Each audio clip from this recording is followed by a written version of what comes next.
IPL auction रे जो खेलाली उपरे चेन्नई सुपर किंग्स भरोसा करी टंका खर्च करथिला सेही खेलाली एबे क्रिकेट इतिहास रे एक लज्जाजनक विश्व रेकर्ड निज नाम रे लेखाई छंती।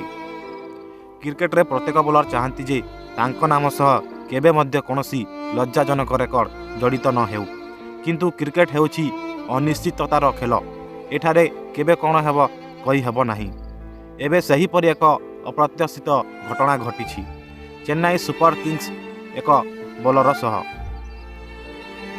संप्रति शेष होइथिबा आईपीएल ऑक्शन रे चेन्नई सुपर किंग्स जो खेलाली को किनिथिला से हेले आमन खान, किंतु विजय हजार ट्रॉफी रे खेलुथिबा समय रे आमन खान स्वप्न रे मध्य भाबी नथिले जे तांको बॉलिंग रो एपरी दुर्दशा हेबो। विजय हजार ट्रॉफी रे पडुचेरी दलर कप्तान आमन खान झारखंड विरोध में 10 ओवर रे 123 रन खर्च देथिले। यह सहित लिस्ट ए क्रिकेट रे सबुठारु महंगा बॉलिंग रो लज्जाजनक विश्व रेकर्ड तांको नाम रे लेखा होइगला। एही मैच रे झारखंड 387 रन रो विशाल स्कोर करितिला एवं पडुचेरी दल 235 रन रे ऑल आउट हो जाइतिला। झारखंड 133 रन मैच जीतिथिला। कुमार को सागर 105 रन रो ओ अनुकूल राय 98 रन रो शानदार पारी खेलिथिले।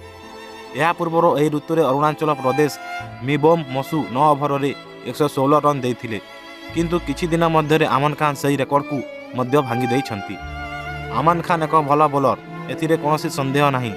सेहिति पई चेन्नई सुपर किंग्स तांको उपरे भरोसा करी ऑक्शन रे 40 लाख टंका खर्च करिथिला। से पूर्वर 2022 मसिया रे केकेआर ओ 2023 रे दिल्ली कैपिटल पई मध्य खेलिछंती।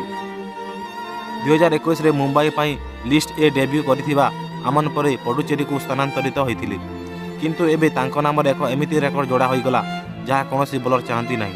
इंटरनेशनल क्रिकेट रे मध्य 10 ओवर रे एते रन देबा दुर्लभ, किंतु एबे लिस्ट ए क्रिकेट रे प्रथम बोलर भाबे अमन खान 10 ओवर रे 123 रन देई एही लज्जाजनक इतिहास सृष्टि करिसंती। निश्चय भावे एही परफॉर्मेंस परे अमन खान मध्य निज बॉलिंग को नहीं चिंता करिवे एवं एपरि दिन पुनरावृत्ति से न हेबा पई चेष्टा करिवे। आपणक मत कोन? अमन खान एही परफॉर्मेंस तांको आईपीएल करियर ऊपर किछि प्रभाव पकाइबो कि ना कि से शक्तिशाली भावे फेरिबे? कमेंट करी निश्चय जणांतु। जदि आपको आमर क्रिकेट अपडेट भल लगुच तेज यही भिडियो को लाइक करंतु एवं क्रिकेट ओडिया 24 को सब्सक्राइब करी आम सहित जोड़ी रहंतु। धन्यवाद।